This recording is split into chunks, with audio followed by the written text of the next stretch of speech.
Hey everyone, हम कर रहे हैं फैक्टर्स एंड मल्टीपल्स का चैप्टर ग्रेड 4 का। लेकिन इसमें हम सबसे पहले जो कवर कर रहे हैं वो कर रहे हैं हम फैक्टर्स। ठीक है। तो फैक्टर्स में आज हम करेंगे कि अगर मुझे दो नंबर्स दिए जाएं 24 और 18, इनका अगर मुझे फैक्टर्स निकालना है तो मैं किस तरीके से निकालती हूँ। तो इसके दो मेथड होते हैं। एक मेथड होता है कि आप हर एक नंबर का क्या करो, अलग से एलसीएम लो। एलसीएम हम कैसे लेते हैं, जैसे 24 और 18 है तो मैं दोनों का एक साथ नहीं लूँगी, मैं सेपरेटली लूँगी।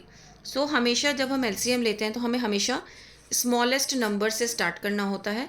2 1 ज़ा 2 2 ज़ा 4, क्योंकि एलसीएम का मतलब होता है लोवेस्ट कॉमन मल्टीपल। जो लोवेस्ट नंबर होता है उसका क्या करना है, हमें वो लिखना होता है इसमें। तो 2 6 ज़ा 12, 2 3 ज़ा 6 एंड 3 1 ज़ा 3। उम्मीद है ये एलसीएम आपको समझ में आया होगा मैंने कैसे निकाला है। अब मैं 18 का एलसीएम निकालती हूँ।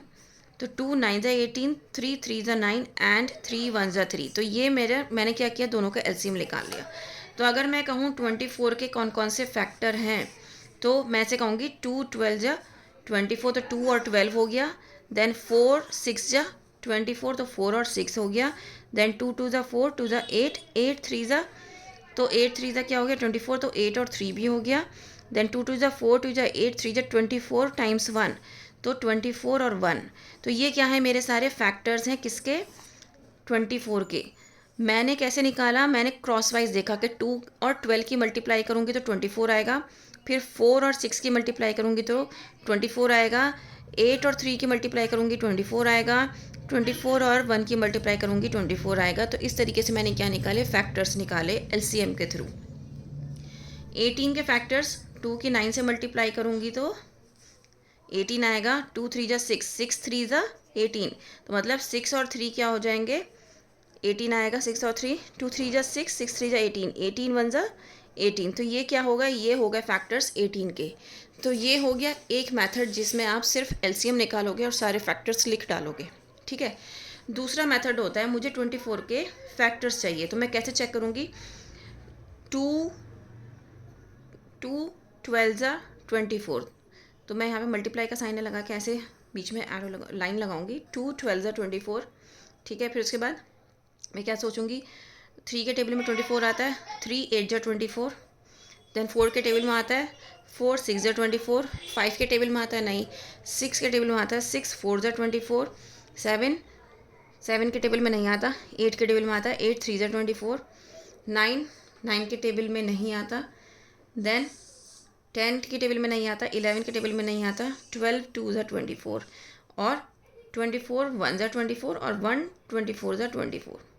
ठीक है। तो ये मेरे सारे क्या है, ये फैक्टर्स है। या तो मैं ये वाले सारे फैक्टर्स ले लूँ या ये वाले सारे फैक्टर्स ले लूँ, तो बात सेम है। मैं कोई भी एक ले लूँगी, इस साइड वाले, लेफ़्ट साइड या राइट साइड, दोनों सेम है। ठीक है। तो अगर आप यहाँ पे चेक करो, 2 3 4 6 8, 2 3 4 6 8, 12 24 1, 12 24 1, सेम फैक्टर्स हैं या नहीं। ऐसे मैं 18 का निकाल के दिखाती हूँ। इसमें हमें टाइम इसलिए लग रहा है क्योंकि हम हर एक टेबल को चेक कर रहे हैं। तो अब हम कैसे चेक करेंगे, 2 9 ज़ा 18 होता है, 3 6 ज़ा 18 होता है। 4 के टेबल में 18 नहीं आता, 5 के टेबल में भी नहीं आता। 6 3 ज़ा 18 होता है। 7 के टेबल में 18 नहीं आता। 8 के टेबल में 18 नहीं आता। 9 2 ज़ा 18 होता है। ठीक है ना। और 1 18 ज़ा 18 होता है, और 18 1 ज़ा 18 होता है। ठीक है। तो अब या तो मैं ये वाले यूज़ कर लूँ सारे फैक्टर्स, या फिर ये वाले यूज़ कर लूँ। मेरे अगर आप चेक करना चाहो, 2 3 6 9 1 18, 2 3 6 9 1 18, सारे सेम फैक्टर्स हैं, राइट। तो देखो, मेथड आप कोई भी चूज़ करो, मैंने आपको दो मेथड सिखाए हैं। मेथड आप कोई भी चूज़ करो, या तो एलसीएम वाला करो या ये वाला मेथड करो, आपके ऊपर डिपेंड करता है। बट हमेशा मैं जो सिखाती हूँ अपने बच्चों को, वो मैं अपने स्टूडेंट्स को हमेशा ये सिखाती हूँ कि आप एलसीएम के थ्रू करो, कभी गलती होगी नहीं, ना आपको सोचना पड़ेगा। ठीक है ना। क्योंकि इसमें हमें हर टेबल का सोचना पड़ता है, और इसमें चांसेस होते हैं कि हम जो बिग नंबर्स हैं, जैसे कि 12 13 14 15 जो टाइम्स टेबल है, वो हम हमेशा मिस कर जाते हैं।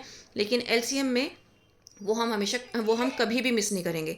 तो हमेशा बच्चे को वो मेथड सिखाइए जिसमें उसकी गलती कभी हो ही नहीं सकती, और वो ज़िंदगी भर आपका एहसानमंद रहेगा कि भाई आपने मुझे ऐसा मेथड सिखाया जो गलती करवा ही नहीं सकता, मार्क्स कटवा ही नहीं सकता। उम्मीद करती हूँ कि ये दोनों मेथड आपको समझ में आए होंगे, आप अपने बच्चे को सिखा पाएंगे। Please like share and subscribe, that's all, thank you.